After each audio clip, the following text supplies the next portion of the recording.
SQL, where S stands for structured, Q stands for query, and L stands for language. Now, this structured query language is a programming language which is used for handling the data kept in relational database. So here we are dealing with the with multiple tables where each table will have multiple columns, and we will be dealing on the basis of the columns. I have divided this learning into basically three stages.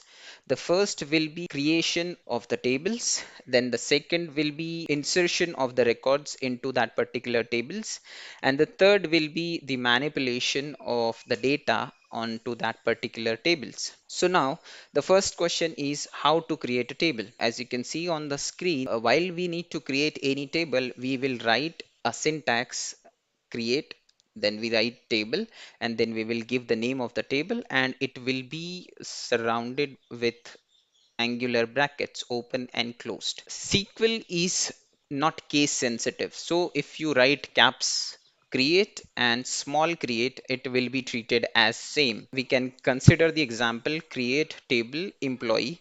Now here the name of the table is employee. We have open closed angular brackets where we will give column names and the data types. Now, what do you mean by the data types? Every table will have multiple columns, and each column will have some sort of data.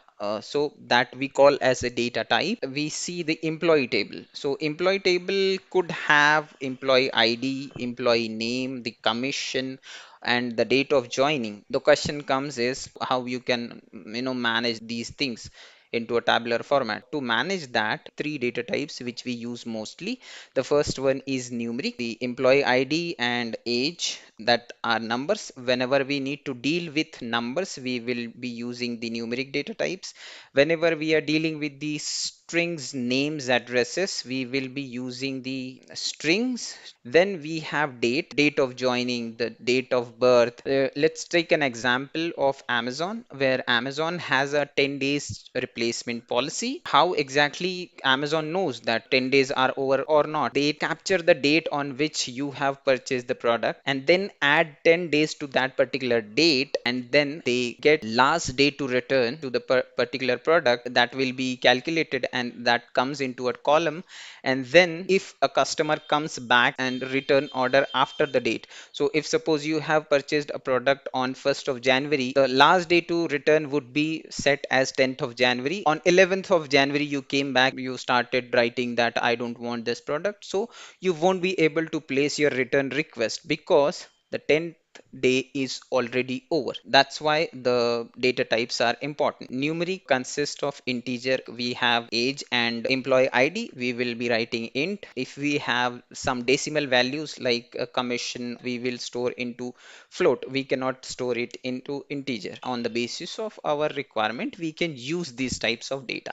So you can see varchar and nvarchar and char. These basically comes under one category, that is string values. We are giving the 10 as a into the bracket values. If a value is more than that, memory will be allocated to those particular records, and if it is less than that, then it will be giving the only 10 bytes to that record. So that's the concept of the memory optimization. That's why we are giving the length of the character whenever we are declaring any column name. Date, as I mentioned, it has three types basically: date time and timestamp. So now in date we write day, month and year, but in SQL we write year, month and then date. It ranges from 1000 to 9999. Time will basically will be HHMMSS. We will write create table employee, and then we will write ID int. We will put a comma to separate out column name. Then we have first name, we have given varchar,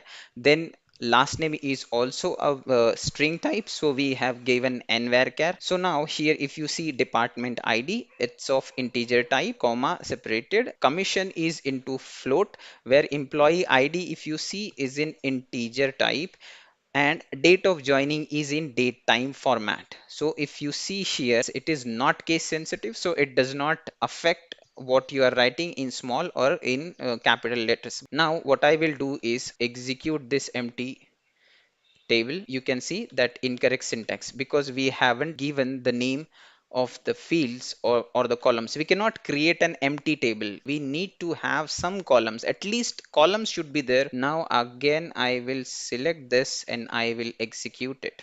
So once I executed, I can see that commands completed successfully, completion time. Now coming back to our topic, how to insert values into a table. We have created a table, we have multiple columns, and now we want to insert records to those particular columns. We have a syntax insert into table name, then we will give the column 1, column 2, column 3, column 4, and so on. And then we will give the values, value 1, value 2, value 3. Column 1 will hold the value 1, column 2 will hold the value 2, column 3 will hold the value 3. Insert into employee, we have created an employee table where ID, first name, last name, and department ID. The values are 101 Russell, Peter, 10001.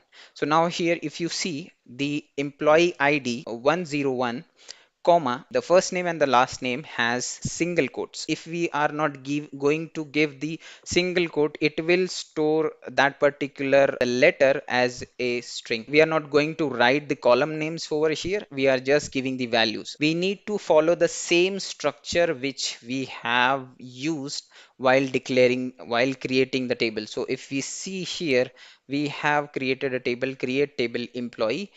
So the first will be ID, the second will be name, the third will be last name, the fourth will be department ID, and the fifth will be commission, and sixth will be date of joining. So now here employee ID, that is ID, the first name, the last name, the department ID, and so on. These are the two ways to insert the values. We will go and we will try to insert values to that particular table. So if I execute the first query, I can see one row affected. And if I execute the second query, query is executed successfully. Now the question comes is how we can see our records, or how we can see our data which we have entered into the table. So to see that, or to check that particular data, what we needs to do is we need to write select star from table name. When we write select star from employee, so what we ask SQL server that okay, whatever columns employee table holds, please show us all with all records. So what happens is, if suppose employee table has 3 columns, it will show all the 3 columns. If it has 10 columns, it will show all the 10 columns.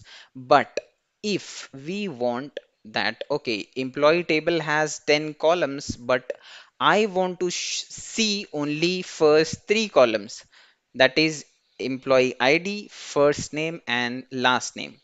So what I will do, how I am going to write it, select ID, comma, first name, comma, last name from employee. So now this way we are giving a command to SQL server, get me only ID, first name, and last name. I will execute this query and I'll show you these 2 records we have already added from here. So if I execute this, I am getting this as a result. And if I execute this first name, last name, and ID, I'm not getting department and commission. We have some data to be added, and sometimes what we can do is we can add this record 2 times. What will happen is we will see the duplicacy. 102 is added twice. So now the question comes how we are going to manage this. This will be our next topic of this series, where we will be discussing about the unique values, how we are going to insert unique values, what are the constraints, how to use those constraints while creating a table. We will be discussing it into next session.